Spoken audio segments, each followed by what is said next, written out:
혹시 누군가를 막 진심으로 돕고 공감하려고 막 애썼는데 어느 순간 보니까 나 자신이 완전히 방전된 것 같은 그런 느낌 받아보신 적 있으세요? 분명히 좋은 마음으로 시작했는데 이상하게 내가 더 지치는 거죠. 그때 혹시 내가 공감 능력이 좀 부족한가? 아니면 내 마음이 너무 약한가? 이렇게 자책하게 될 때도 있고요. 오늘은 바로 이 공감 피로 문제를요, 좀 다른 각도에서 한번 보려고 해요. 무조건 더 많이 공감하는 것이 답이 아닐 수도 있다. 이런 이야기인데요. 당신이 나눠주신 자료, 그러니까 심리학자 칼 로저스의 통찰이 담긴 글을 바탕으로 좀 깊이 들어가 볼 겁니다. 이 공감이라는 게 우리를 고갈시키는 게 아니라 오히려 우리에게 힘을 줄 수 있다면 그 열쇠는 어디 있을까요? 네, 아주 흥미로운 주제죠. 사실 로저스가 직접 공감 피로라는 용어를 쓰지는 않았어요. 하지만 그가 제시했던 핵심 개념들, 예를 들면 정확한 공감이라든지 진정성, 이걸 이제 일치성이라고도 하죠. 그리고 무조건적 긍정적 존중. 바로 이런 개념들이 우리가 왜 공감하다 지치는지, 그리고 또 어떻게 하면 덜 지칠 수 있는지 거기에 대한 아주 중요한 실마리를 준다고 생각합니다. 흔히 생각하는 것처럼 공감 능력을 더 키워야 해 와는 조금 결이 다른 접근법인 거죠. 그렇군요.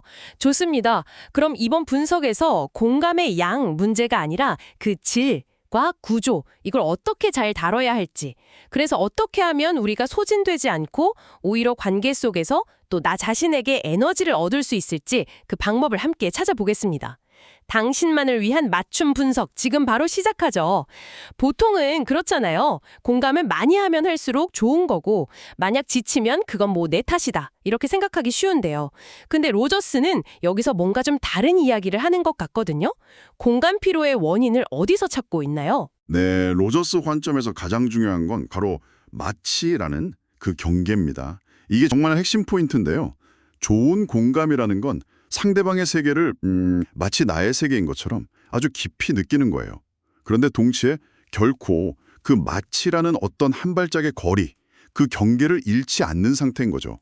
근데 만약 이 마치라는 경계가 무너져 버려서요, 상대방 감정에 내가 완전히 빠져들고 나하고 상대방을 구분하지 못하게 되는 상태, 이걸 과동일이라고 하는데, 이 과동일 상태가 되면 그게 바로 소진, 그러니까 우리가 말하는 공감 피로로 이어진다는 겁니다. 와, 그 마치라는 한 단어에 그렇게 깊은 뜻이 있었네요.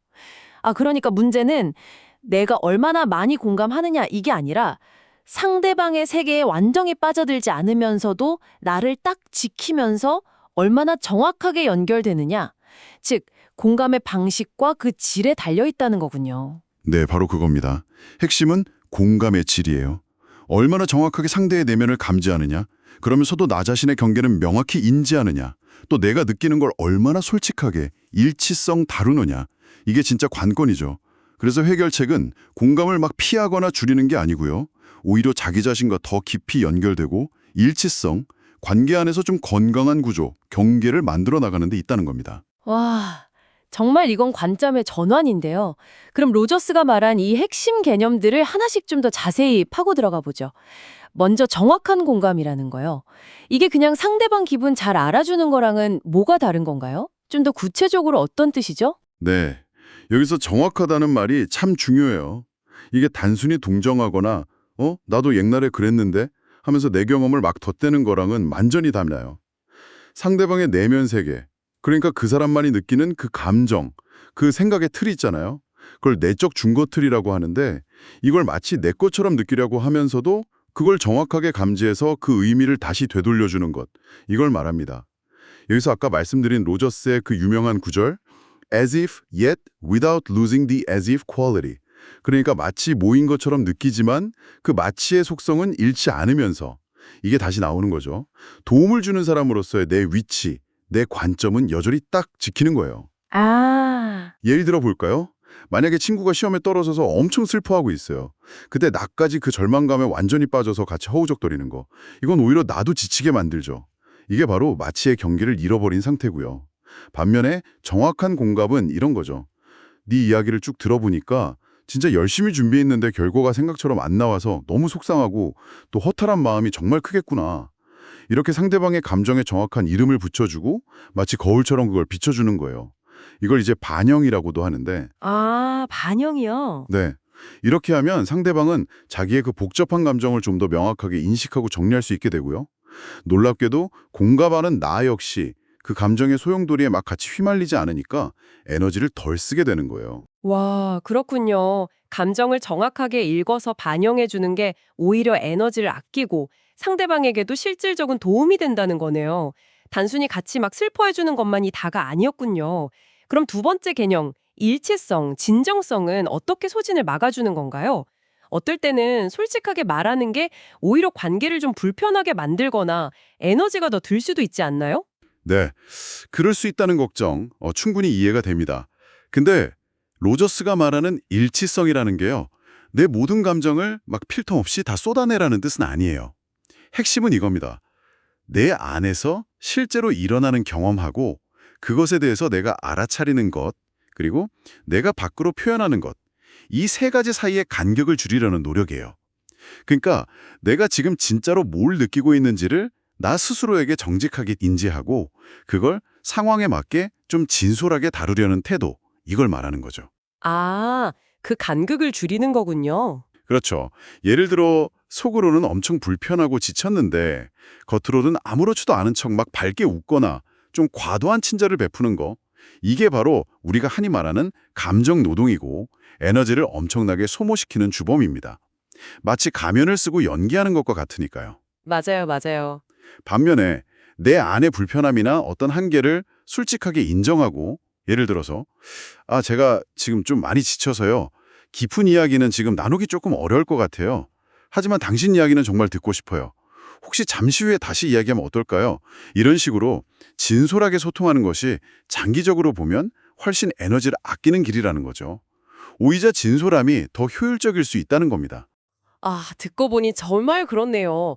억지로 괜찮은 척할 때 그 에너지 빠져나가는 느낌. 진짜 당신도 아마 겪어보셨을 거예요. 와, 진솔함이 에너지 효율을 높인다니. 이거 꼭 기억해야겠어요. 자, 그럼 다음 개념으로 넘어가서 무조건적 긍정적 존중인데요. 이 말 때문에 진짜 오해가 많을 것 같아요. 무조건이니까 상대방의 모든 요구, 모든 행동을 다 받아줘야 한다는 뜻인가요? 근데 아까 말씀하신 그 경계 설정과는 이게 어떻게 같이 갈 수 있는 거죠? 좀 모순되는 것 같기도 하고요. 네, 아주 날카로운 질문이세요. 바로 그 지점에서 많은 분들이 혼란스러워하시죠. 무조건적이라는 이 단어가 주는 함정 같은 건데요. 로저스가 말한 무조건적 긍정적 존중, Unconditional Positive Regard, UPR은요. 상대방의 행동이나 생각을 무조건 다 수용하거나 동의하라는 의미가 절대 아닙니다. 이게 핵심이에요. 중요한 건 상대방을 한 인간으로서 그 자체의 가치와 잠재력은 조건 없이 깊이 존중하는 거예요. 하지만 그 사람의 특정 행동이나 요구에 대해서는 분명한 한계나 규칙을 설정할 수 있다는 겁니다. 다시 말해 사람 그 자체에 대한 존중과 그 사람의 행동에 대한 평가는 분리해서 보는 거죠. 아, 존중이랑 수용은 다른 거군요. 소중하게 생각합니다. 하지만 지금 그렇게 소리 지르는 행동은 저에게 상처가 되고 여기서는 받아들이기 좀 어렵습니다. 또는 제가 당신을 돕고 싶은 마음은 정말 큰데요. 지금 당장 이 밤늦게 연락하시는 건 제가 좀 어렵습니다. 내일 오전에 다시 이야기 나누면 좋겠습니다. 와 같이 말할 수 있는 거죠. 이렇게 사람에 대한 존중을 바탕에 깔고 건강한 경계를 설정할 때 공감은 더 이상 일방적인 소모가 아니라 지속 가능한 상호작용이 될 수 있고요. 오히려 관계는 더 깊은 신뢰 위에서 건강해질 수 있다는 겁니다. 야, 사람의 가치는 존중하되 행동에는 선을 그을 수 있다. 이 명확한 한계가 오히려 신뢰를 만든다는 말씀 다시 한번 와닿네요. 정말 중요한 구분인 것 같아요. 그리고 대화 방식에서도 뭔가 팁이 있다고 들었어요. 과정 중심 대화라는 건 뭔가요? 보통은 문제 해결, 즉 내용에 집중하는 게 더 빠르지 않나요? 네, 물론 문제 해결도 중요하죠. 근데 때로는요, 문제의 내용, 컨텐츠에만 너무 깊이 파고들다 보면 정작 대화는 계속 겉돌고 감정적으로 서로 지치기만 하고 진전이 없을 때가 있어요. 이게 소위 problem talk의 함정인데요. 이럴 때 아주 유용한 게 바로 과정 중심 대화입니다. 과정 중심 대화요? 네, 이건 뭐냐면 대화의 내용에서 잠깐 빠져나오는 거예요. 그리고 지금 여기 우리 사이에서 어떤 일이 일어나고 있지? 우리는 지금 어떤 방식으로 소통하고 있지? 즉, 대화의 과정, 그 자체에 초점을 맞춰보는 겁니다. 예를 들어서 잠깐만요. 우리가 지금 계속 같은 지점만 맴돌고 있는 것 같은데요. 혹시 제가 당신의 말을 뭔가 제대로 이해하지 못하고 있는 부분이 있을까요? 이렇게 물어볼 수도 있고요. 아니면 제가 이야기를 나누다 보니까 저도 모르게 목소리가 좀 높아졌네요. 혹시 지금 이 대화에서 좀 불편함을 느끼시는 부분이 있다면 편하게 이야기해 주셔도 좋아요. 와 같이요. 이렇게 하면 문제 해결에 대한 부담이 좀 분산되고 관계의 역동 자체를 조율하면서 뭔가 막힌 부분을 뚫거나 아니면 잠시 숨 쉴 틈을 만들 수 있게 됩니다. 이것도 일종의 관계 구조를 건강하게 만드는 기술이라고 할 수 있죠. 아하, 대화의 내용뿐만 아니라 대화가 어떻게 흘러가고 있는지 그 관계 자체를 들여다보는 거군요. 이것도 에너지를 조절하고 너무 과도하게 몰입하는 걸 막는 좋은 방법이 될 수 있겠네요. 자, 그럼 이 모든 개념들의 어떤 바탕이 되는 것 같기도 한데 자기 공감의 중요성도 언급이 되었죠? 이게 왜 그렇게 중요한 건가요? 네, 어쩌면 이게 가장 근본적일 수 있습니다. 자기 공감은요, 바로 우리 안에 있는 에너지의 원천, 그러니까 연료 탱크 같은 거라고 보시면 돼요. 로저스는 이걸 유기체적 가치평가, 오가니즈믹 밸류잉이라는 개념으로 설명했는데요.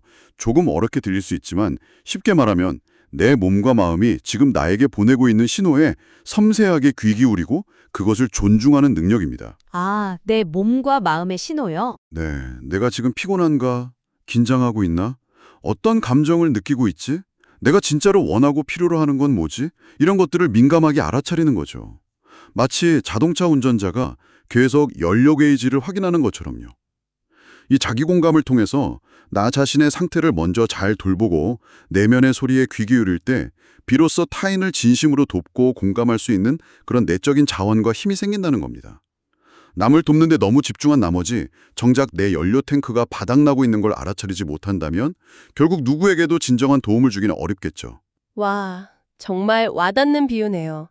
자기 공감이라는 연료 탱크를 먼저 채워야 다른 사람에게도 에너지를 나눠줄 수 있다. 마치의 경계, 정확한 공감, 일치성, 무조건적 존중 속의 한계 설정, 과정 중심 대화, 그리고 이 모든 것의 뿌리가 되는 자기 공감까지. 아, 정말 중요한 통찰들입니다. 자, 그럼 이제 가장 궁금한 부분인데요.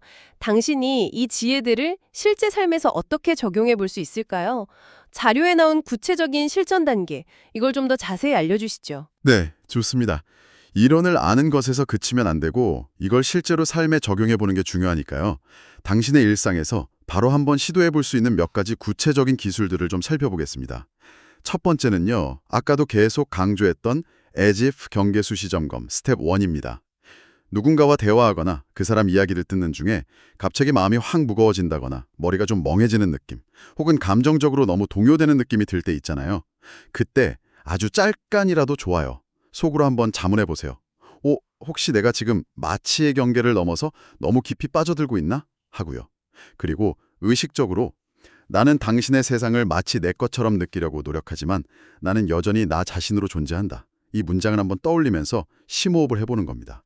이 짧은 알아차림만으로도 그 과도한 감정이입에서 한 발짝 살짝 물러설 수 있어요. 아, 그 문장을 떠올리는 거군요. 네. 두 번째는요. 조언 대신 감정 반영 늘리기 스텝 2입니다.